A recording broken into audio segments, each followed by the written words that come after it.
Playas, how you doing? And welcome back to Playas Guide. This episode of Playas Guide, I will be covering the month of March and all the retro gaming news events that happened.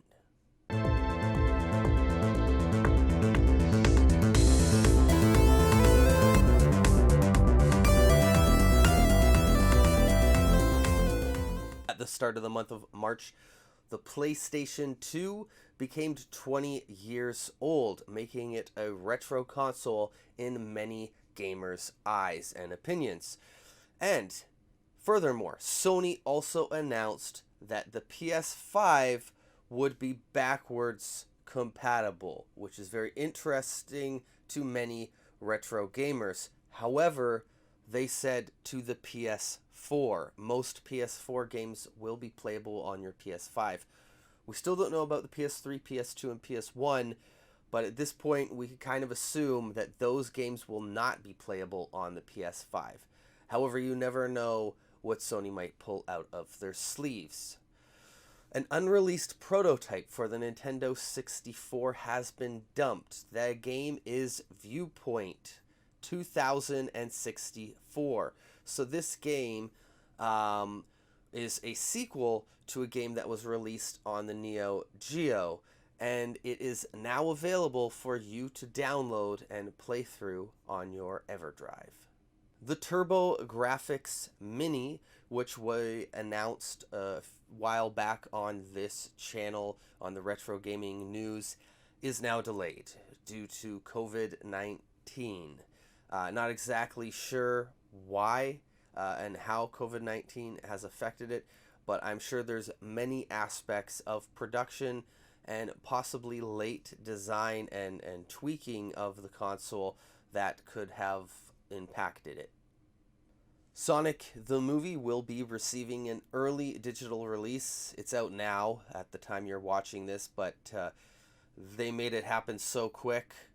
It's also the top movie of 2020 as of now, because theaters and movies are really not doing very well unless they are available digitally. So let's move on to some new homebrews and indie projects. Welder is a new horror game that is inspired by the PS1. So I've noticed a few more of these horror-inspired PS1 style games. So there must be quite the fan base for them. It's been announced that a port of Wonder Boy will be coming to the Atari LX. Also, on the homebrew scene, we have Leisure Suit Larry, which is a port to the NES made by Kahan Games, is getting a re-release, and you can order that now. The game is also getting a few touch-ups, some new things added that you may recognize some of these differences from the Retro USB release. A new indie game that is up on Kickstarter right now is Sea of Stars. This is a retro-inspired RPG that is based in the same universe as The Messenger, a game that came out a few years ago. You might remember that you play as a ninja and has, 8-bit graphics that switch between 16-bit graphics. Well, if you haven't played that game, don't worry, because this game is its own standalone game. There may be some similarities that you may take notice if you've played both games. If you'd like to go support it on Kickstarter, you could do so now. It's still up there. There also is, for the $90 Canadian price point, as a backer, you can purchase a physical copy of this game through Limited Run Games, which will become available when it is fully backed and released. Also on Kickstarter, but it'll be ending soon, is a game called Trophy, which is an NES homebrew. Now, I talked a little bit about this last week. If you're a fan of Run and Gun or Mega Man, you're probably going to like this game a lot by Gradual Games. So you could go check this one out. You can also check it out on Playas Guide.